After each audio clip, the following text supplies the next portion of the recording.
What's going on, guys? It's Nick here, back with the video. Today we have the first episode, which is going to be a three-part series where we're going to walk through the draft a few times in each video, from the early portion, middle portion, later portion, talk about the players that we're kind of expecting to see in these general ranges, at least right now, and just kind of the strategy that's going to go along with building. A big part of these videos and a big part of the strategy I'm talking about in each round is when it's optimal to draft each position. So we think about round one, right? You can pretty much do anything you want, right? Like obviously we don't want to be taking a quarterback first overall. This is a non-super flex video. But like between running back and wide receiver, you can do whatever you like in round one. But as we work our way through the draft, and depending on what we've done to that point, it's going to impact what is optimal. I did a huge study you can see on the website. I collected over 2 million teams on ESPN and Sleeper to analyze exactly when it's optimal to take different positions, depending on your scoring format, depending on how many wide receivers, flex options you have. So in this video, we're going over the generic format, the one that the vast majority of people play: 2 running back, 2 wide receiver, 1 flex spot. We're doing half PPR scoring. If you want optimal ranges for other stuff, look on the website. I'm going to go over that now, and then I'm going to pin a comment. It might not be there right away, but at some point, I'm going to pin a comment in the comment section so you can kind of scroll down for that, and you can see exactly what I'm looking at. I'm going to look at like the left over here, and we're going to talk about some optimal ranges for you. So it'll make sense in a second. Basically, overarching theory for the 101. So that's what we're going to do in this one. I might kind of flip-flop around. So we're going to try and go through. I'm going to talk a little bit. We're going to go through the drafts a little bit quicker than normal mock draft Mondays, but we're going to try and hit on a few different drafts just to see like, okay, this is what worked out this time, but we're not going for an exact build every time. Things are going to be different depending on what value we see. So we'll do the 101 first, from especially the 101. But again, we're talking about any of the first couple picks here. You have a few options. Hero RB is a big one, right? You can go with McCaffrey, go Hero RB after that. You can also go Hero RB from that 2-3 turn if Derrick Henry is there. That's probably the only one I would like at that point. You could go with 3 wide receivers to start off with, and then you'd probably want to be attacking running back in the middle rounds. Or you could, and this one doesn't grade out as super optimal, but you could go with double elite running back. Maybe you go McCaffrey and Derrick Henry if he happens to be there. Then you start attacking wide receiver after that. So that's the general look we're doing here. Let's start off with a McCaffrey build, right? Take McCaffrey first overall. Just, again, the only strategy that comes down to one of the first 4 picks is how do you have the rankings in the first 4? You've done nothing else to that point. How do you like the builds? We're going to take McCaffrey with this one. So we go into round 2. We're like at this 2-3 turn. Optimal. So optimal exiting this range is you want to have anywhere from 0 to 1 running backs, anywhere from 0 to 3 wide receivers, both graded as optimal. No quarterback, no tight end is really in consideration for us this early this season. So keep that in the back of our minds. It is not optimal to start off with 2 running backs and only 1 wide receiver, but it is barely suboptimal. And like I said, if we wanted to do it with someone, we would do it with Derrick Henry. So let's take a look at the board. We have Derrick Henry. So we have the option in this one to do a double early running back, and then after that, obviously, we want to be abandoning the running back position for quite some time. So that's an option. We can go to wide receiver. We see Drake London. That's a fantastic wide receiver we could get at this pick.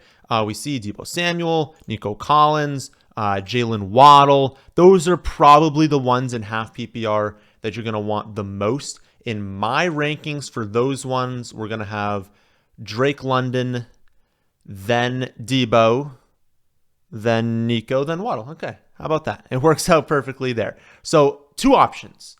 And this is why you do mock drafts. You do 1 option sometimes, 1 the other times. You evaluate your teams after that. So for this one, I think that's what we're going to do. We're going to pick one of them to start off with. Maybe we'll pick the Derrick Henry one to start off with this one, take a wide receiver. Then we'll go back at the end of it. We will do the opposite. We will take probably Drake London and Deebo Samuel, and we'll say, how does our team work out differently? Because it will force us to do different things for the rest of the draft. So we will take Drake London first. We will take Derrick Henry second, and we will see what is available at our next pick. If we look at what is optimal, we are now at the 4-5 turn.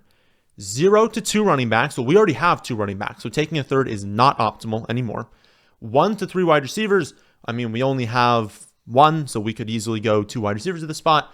If we're looking at quarterback, the only quarterbacks I'd consider at this turn are Allen, Hurts, Lamar, and Mahomes. All of them are off the board, so we would not consider quarterback. And then at tight end, I personally would only take the top 3. In my eyes, the top 3 is Laporta, Kelsey, and Andrews. Andrews is on the board. So given that general framework, Andrews is an option. Quarterback, we're saying no option. Running back, we're saying no option. Wide receiver, we're saying, honestly, whichever ones you want. Look at your personal rankings. My rankings available on the website. You can probably see on the screen, thefantasyfootballadvice.com.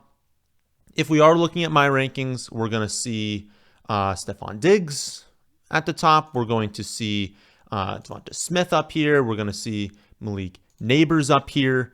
We're going to see Tank Dell in this general range. But again, I mean, we're up, right? So we don't need to keep going at a bunch of the later ones. Top one that I do have is Diggs, then it's Neighbors. So we'll just cross off the star here. Those would be the 2 we would take. If we go on over to tight end, again, Mark Andrews. So that's our option is we got to take 2 of these 3. What do we basically want to do?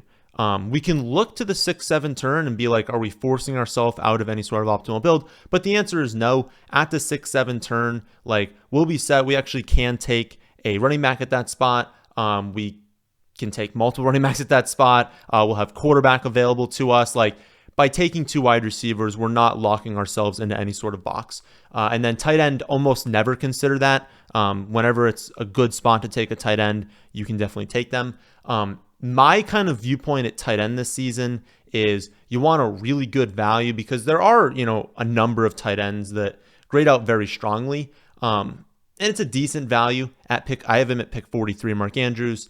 If we look back to the rankings, though, much better value for the wide receivers. So I'm going to double dip wide receiver. Again, we can kind of like alter this. Maybe we'll do something different when we switch on over to the multi wide receiver build, right? When we go back and do this, we're going to do Drake London and probably Deebo Samuel. That's probably going to lead us to do something different later on. Again, we'll see how our team kind of works out. So I will take Stephon Diggs. I will take Malik Neighbors. We will continue the draft and we will see what is optimal now. So 6-7. No longer optimal to take wide receivers. The optimal exiting round 7 with wide receivers in this specific format is 2 to 3. You definitely want 2. You probably don't want more than 3. Running backs anywhere from 1 to 4. So whether we take a running back or not in this range, fine either way. So we could go tight end and quarterback. That would be fine. We could also double dip at running back, and that would be totally fine. So what would our options be? I wrote down as a note to myself, 6 and 7. I kind of only want to be through that like top 5 tight ends, that Kincaid range. I don't want to reach for Evan Ingram right now. I just missed out on, Andrews, McBride, Pitts, it looks like I missed out on, Kincaid, Kittle. I just missed out on all of that. I don't want to be, this first person to take this next range. So we're not doing the tight end position. I also wrote down quarterback through that Burrow Dak general range at quarterback, which is available. Burrow's available. So it's Burrow Dak, and then after that is Kyler and Love. That would be at the 8-9 turn. So at this turn, we could definitely take Joe Burrow. If we pull up my rankings, Burrow is at 66. We're at 72. A little bit of value at that spot. At running back, Stevenson definitely jumps out. He is the only clear running back 1 on the list. Pollard and Spears, do 100% know. Warren and Najee. I mean, I think Najee's the 1, but I would not say that's a clear running back 1. Brian Robinson, I would say probably is, but not in the traditional sense. And they brought in Eckler, so it's a little more scared there. Brooks probably will be, but not to start the season. So you kind of work through all of these. And yeah, Stevenson's probably a really good pick at this spot. So he's in consideration for us. Then wide receiver, you've got a good mixture of them. But again, we already have our 3. So we've got London, Diggs, and Neighbors. And it's not optimal for us to take wide receiver at this spot. So we'll X that off our list. So if we go back to I guess we can go to positional. Burrow, Stevenson, and nothing else. 2 people made the list. So let's take those 2 players. We grab Joe Burrow. We will grab Ramondre Stevenson. And we'll see what's there at the 8-9 turn. 8-9. Optimal. 2 to 4 running backs. We have 3, so we can either take 1 or take none. 3 to 5 wide receivers, so we're right back to being able to take wide receiver. We can take 2 of them at this spot and be totally fine. We're not going to take quarterbacks, so basically for the rest of this, it doesn't matter. But again, we add in Kyler and Love as fine in this range. And then I add in Ferguson at tight end, like through the top 10. So if we look at, if we look at tight end, we have multiple options. So again, Ingram was there last time, but we passed on him. No tight ends come off the board. Evan Ingram, Njoku, Ferguson. Those are available to us. But again, tight end, I want to get a good value. I don't know that anyone's a screaming value. I would say Ingram's like a quality pick at this spot, about 8 spots of value. But to be completely honest, like all of these guys are quality picks. Ingram, Njoku, Ferguson, like they all grade out very, very similarly. I think they all have great ceilings. Plus, you kind of consider like when we're in this spot, 7 have gone off the board. And for any of those 7 teams to double dip at tight end in a redraft format, because it's a redraft, not best ball, it'd be weird. So we are in a range where it's like it's much more likely that these tight ends, could just end up tanking.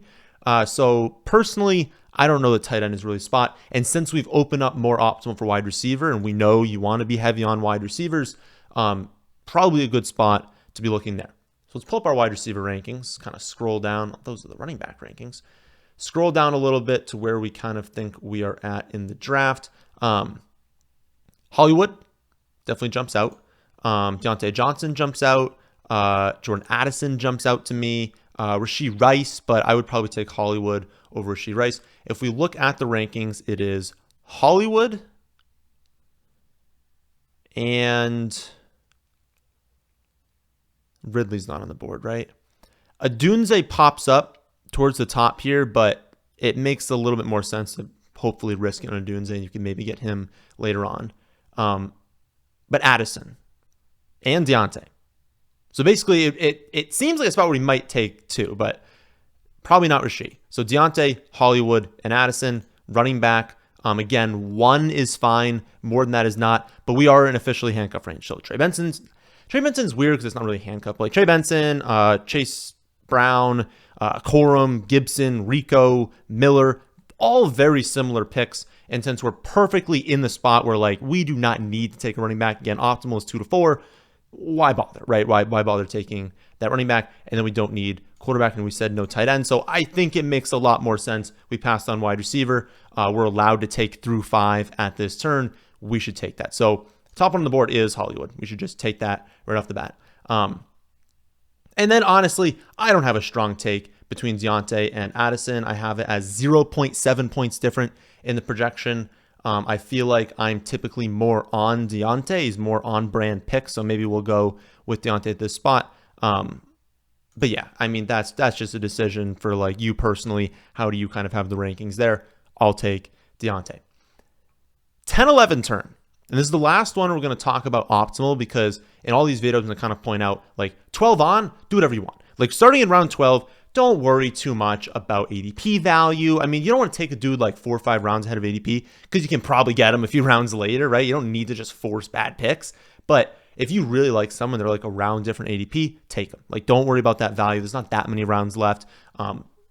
Get your guys starting in round 12. But we still want to think about optimality in this last like 10-11 turn. So optimal range is 4 to 6 running backs, 4 to 6 wide receivers, and then quarterback, again, we're not worried about it, but I would say a top 15 quarterback would be solid in this range, and then any like top 12 tight end. So pull up our team, and we'll kind of remember, maybe you can probably see the color coding a little bit better, but we have 3 running backs, we have 5 wide receivers. So we are able to double dip at running back, we are able to take up to 1 wide receiver, and then again, we can take tight end if we want. So let's look at tight end. Let's just see what's kind of there. We are again in that range. Ingram, Njoku, Ferguson. So what I talked about before is like these guys fall sometimes. You can get some really, really strong value there. I believe, okay, it's a coin flip between Ferguson and Ingram in my projections. There are some like people who are really in on Ferguson, some people who are really in on Evan Ingram. I Again, that's a personal opinion, personal take for you guys.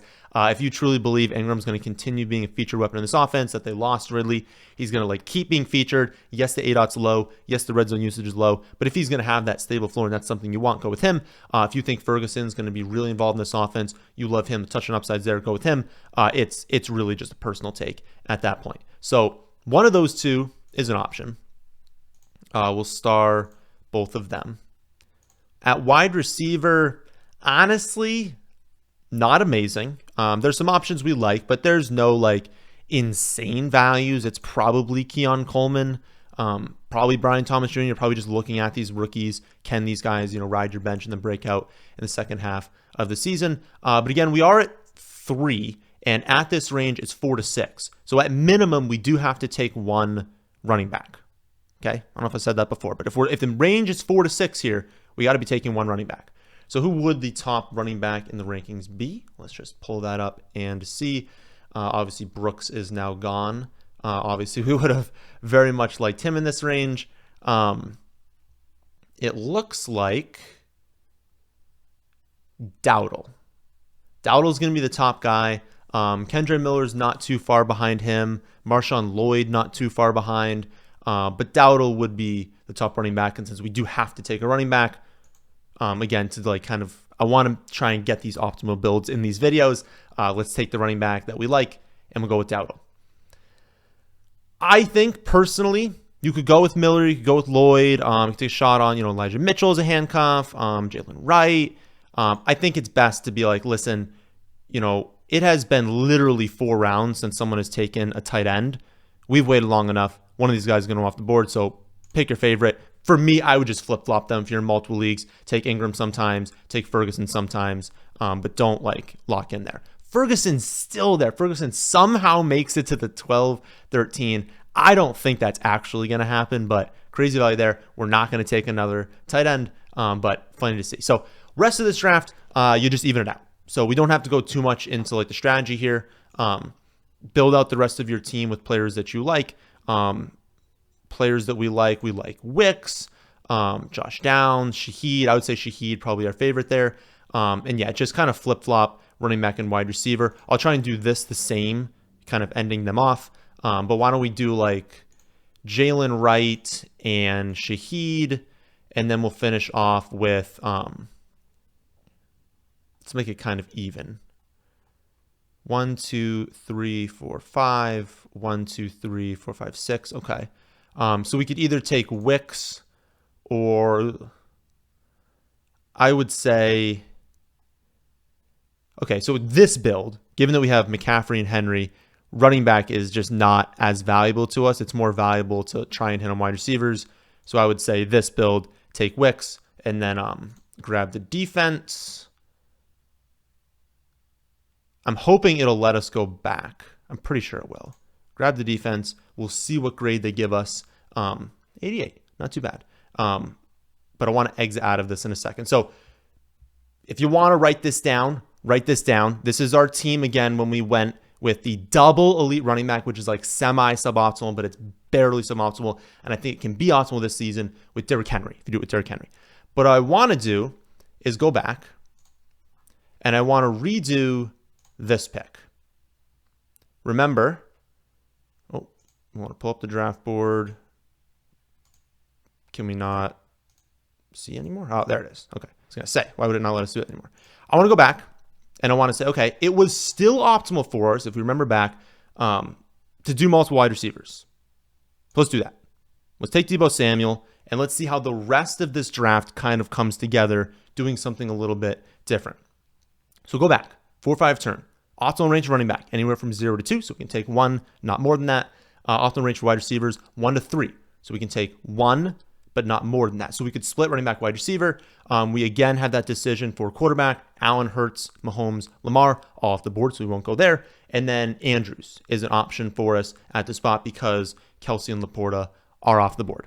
But remember, we know that we can get good value at tight end a lot later in the draft. So at running back, this was one we were not considering before, so we didn't really have this decision to make. Aaron Jones, Stevenson, James Conner. It's not great. I would say if you were at this spot for running back and you had Pacheco, James Cook, Jacobs, Mixon, Dave Montgomery, Ken Walker, you're taking one of them. I think like one of them are good enough where I'd want that. This kind of feels like a gross range. Like Jonas turning 30. Stevenson, again, we drafted him last time, but we drafted him later than this last time. I think he's fine. I don't know that he's amazing in like this like 4-5 turn when we've got like other options available to us. I don't know. I don't think running back at this spot makes a whole lot of sense. So you've got Mark Andrews and you've got the option to take your top wide receiver. Remember, it was Diggs for us. We want to kind of take the same players if we're doing that. So I think right off the bat, you're going Diggs. I just think grab that third wide receiver. We're at the top of that range. I just think Diggs good value at the spot. Let's take him in both of these builds. Do we want to go with Mark Andrews or do we want to force a running back? Again, if one of those other running backs was there, I'd do it. I feel like just take Mark Andrews. I know that the value is a little bit better taking some of these tight ends later on, but I feel like I'm reaching at the running back spot and I don't want to do that. So let's take Andrews. I still have him graded out as a very good pick at this spot. So 6-7 turn.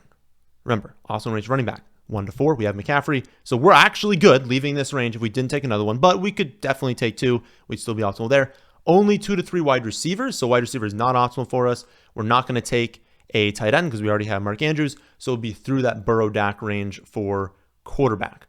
Go to quarterback. I think so Burrow last time was available to us. Maybe that's the difference, like taking Mark Andrews. You can look back. I don't remember which team took Andrews, but our taking Andrews impacted other things. Now Burrow, not available to us, so we'll wait at quarterback. So it does become a situation where maybe taking Mark Andrews, maybe not taking Derrick Henry early on kind of hurts us a little bit because I'm not going to go quarterback here. I can't go tight end. I'm not supposed to go wide receiver if we want to stay optimal. So you are forced to basically take 2 running backs. Huge thing. And that's why we do these strategy videos. Huge thing to keep in our mind. This Derrick Henry pick really, I would say, really hurts us. We'll see how we finish off this draft. We will see what the grade ends up being. I think passing on Derrick Henry kind of hurts you there because there's great wide receivers in this range, right? Like, I would want to double tip, on like Tank Dell, Zay Flowers. Like, sign me up for that, right? Running back, I mean, like, to be fair, we missed out on a ton, and it's not as common that, like, this whole range, everyone's going to end up taking all of these running backs. We got a little bit unlucky, but that's possible, right? It's entirely possible to get unlucky in your draft. So we got unlucky, but let's figure out the rest. Top running backs on the board right now. Zamir is gone. Swift is gone. Najee is also gone. Brooks gone. It is Warren. It is Pollard. No, Brooks is not gone. So Brooks easily a top running back. I wouldn't say easily, actually. It's only a 1.5 point difference between him and Warren, but it's him and it's Warren. Okay. Don't love it, but let's see how things turn out. After the 6-7 turn, 8-9. Again, like I said, for quarterback, we are looking back at this range, and quarterback is gone. So Love goes, Kyler goes. So we've again missed out on another range for quarterback. We're not going to go into this Purdy, Tua, Goff range. It's just too early, in my opinion. Those are extraordinarily likely, one of them at least, to fall. Not worth going there. We already have the tight end, so we can't take this value on Ingram and Njoku Ferguson that we know was there last time. Wide receiver, we're good double dipping. Optimal now is 3 to 5, so we're good there. And then running back, 2 to 4. So at most, take 1 running back. So let's look at running back. Spears there, honestly, Spears, a phenomenal value. But we already took, we didn't take Tony Pollard. Okay, I was going to say, I thought we already took Tony Pollard. So Spears a great value here. I feel like by a good chunk, the best running back on the board. It's not a crazy chunk, but it's 12 points in the projection, which is actually like pretty strong. So Spears is a good pick. Look at running back. Addison is just a really good pick. Addison, JSN, but I would say pretty clear between those guys as well, along with Adunze. I feel like I'm maybe just ahead of market on a Dunze. I actually have a Dunze slightly ahead of Addison. Maybe that's something I need to pull back on if it's going to be that big of a difference. But if we looked at this ADP gap, even though they're saying it's super strong chance he gets drafted, you would probably go with Addison and hope that, because again, it's like a 2-point difference.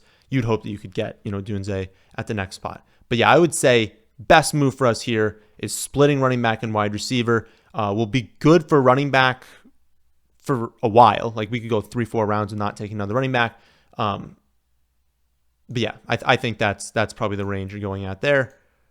Okay, so we kind of made up running back a little bit. Everyone kind of talks about the dead zone for running back. I don't know if the dead zone is necessarily the 6 through 9 range, but it's a good range because like we are taking, I don't want to call it totally ambiguous, but you want to take youth in ambiguous backfields, and we took youth in all of them. But we don't necessarily know exactly who's going to emerge from all of these backfields as the most valuable. I would say Brooks, we like pretty much know he's going to be the guy. But we don't know between Warren and Najee. We don't know between Spears and Pollard. And typically in that spot, you want to just lean on the youth there. So I think we did a good job of kind of making up for that. And of course, we have McCaffrey. We really only need to get one running back after that that can fit into that running back 2 spot. So again, 10-11 turn, last one we're looking at for optimality, 4 through 6 for running back and wide receiver. We're at 4 for all of them, so we're good. There's no minimum to hit. We can take neither. We can take both. It doesn't matter at all to us. At the quarterback range, I've listed up top 15, so we're good at quarterback if we want to take one of them. And then, of course, we're not going tight end, but it would be kind of through like the Goddard range, which, again, really good spot for this Ingram, Njoku, and Ferguson. Probably should keep in the back of our minds in drafts. So my top quarterback here is pretty easily Brock Purdy. You could argue Caleb Williams there if you think he's got that ceiling, but Brock Purdy is a very, very strong pick here. You can pair it with the Deebo Samuel pick and be like, well, you know what? If I messed up and I picked Derrick Henry or I picked Deebo over Derrick Henry to make up for that, take Purdy. Assume that the 49ers are fantastic this season, that Deebo Samuel is a big part of why, and that's how that 3rd round pick hits, and you correlate it with your round 10 pick. So I do think that taking Purdy would make sense for us at this spot. And then after that, again, basically for the rest of this draft, it is alternate running back and wide receiver, kind of build that out evenly. Again, understanding we have McCaffrey, so if we miss out on some running backs, it is okay. Dowdle, Kendre, Marshawn Lloyd, Mitchell, if we want to take a handcuff for him later on. Wide receivers, I would say Keon Coleman, Shaheed, Downs, probably, and then like Wicks, of course, is going to be after that. I don't know that anyone in particular stands out, but I would say best bet here is probably Coleman, then hope that one of these running backs is there at the next pick, and then again, alternate after that. So I'm going to go with Coleman here. We will see what is available. A lot of running backs get taken. My goodness. A huge run right before our pick, unfortunately. But we still got the handcuff. And so people talk about handcuffs too, just to kind of close in this video, and then we'll evaluate the 2 teams here. When people ask about handcuffs, just be sure. Right? You can take handcuffs, totally fine. Don't take a handcuff if you're not sure of who the backup actually is. We're very confident. Like Elijah Mitchell is going to be a really strong running back if there's an injury. If you took Bijan and you wanted to take Tyler Algier, do that. We know he'd be great. Probably Braylon Allen as well. Blake Corum for Kyron Williams. Like when you have those situations, do it. When you have like, I don't know, like Keaton Mitchell. Like I don't think he'd be like that amazing if Henry went down. So there's no reason to really take him as a backup. So we'll handcuff. We'll just basically secure that like running back 1 spot. And then I think I took Shaheed in the last one, but I guess now I'm kind of blanking on which exact players I took. I know I took Wicks, and then, yeah, I mean, if you wanted to take Miles Sanders as like a mini handcuff, that would be fine. I feel like you could just take 2 wide receivers. Oh, well, no, we have defense. So we'll take Wicks, and then we took, I think the 49ers were gone in that one. So we pulled up the team worse, and that was to be expected. Now, I goofed, and I did not screen cap. You guys can, I probably should have screen capped and pulled up the 2 teams side by side, but you guys can kind of do that. Personally, I think we like the other build a little bit better. I think I agree with the C. So it's interesting. I think this is just the year where if you start off with McCaffrey, you can grab that second running back. When you're in that early pick, you do see, because again, I'll exit this part here. 1 second. Exit that. You do see after this Derrick Henry pick, when you're in this spot, you can miss out on that great range. Now, would this draft have been completely different had one of like Cook, Pacheco, Jacobs, White, Mixon, Montgomery, Ken Walker, if any of them had fallen to this spot, I bet you we end up with an even better grade than the last one. So it's like more hit or miss. But if you end up missing out on that range, you lock yourself into a pretty difficult spot here because you're kind of forced to take a wide receiver. You're forced to take Mark Andrews. And I mean, thank goodness Mark Andrews even there at that spot. But you're getting worse value than you expect at tight end because there's great tight ends that are available after this whole like dead zone at tight end range goes by. You're then kind of forced to take running back after that because you're like, well, I have too many wide receivers, even though there's pretty quality wide receivers at the spot. So I don't know. Again, it doesn't project. It's by like very small percentages. It doesn't project as optimal. It wants you to take like just teams have been more successful abandoning running back for just a little bit longer. I just think this season, because people kind of have caught on to that and they're taking all these wide receivers, if you're going to get one of these super high upside running backs, like, and obviously like you would count, you know, Saquon, Gibbs, JT, like they would obviously go into that range as well. If any of them were available at this turn, you'd go with them. I think that's what we should kind of be doing at this early pick. So let me know what your thoughts are in the comment section. I'll do another video in 2 days on middle. So we'll take a middle pick. We'll walk through this exact thing. We'll find a decision point in the draft. We'll go back and see how the team's kind of different. Just kind of general opinions on where we should be at early, middle, and late based off the research that I have on Sleeper and on ESPN, just how championship teams that are winning the championship at a high rate, how are they drafting in recent years? This is in general how they have drafted. If you want to see that, of course, go to the website, thefantasyfootballadvice.com, and it's customizable. So again, in this one, we're assuming one flex spot. We're assuming 2 wide receiver. Well, if you play in a league that has, you know, full PPR, 3 wide receiver, 2 flex spots, well, that's entirely different than this. The website can adapt to that. It will show you the optimal ranges for that format. So that'll do it for this one. If you are still watching at this point, you at least somewhat liked it, hit the like button, subscribe to the channel as well if you are new here, and thanks for watching.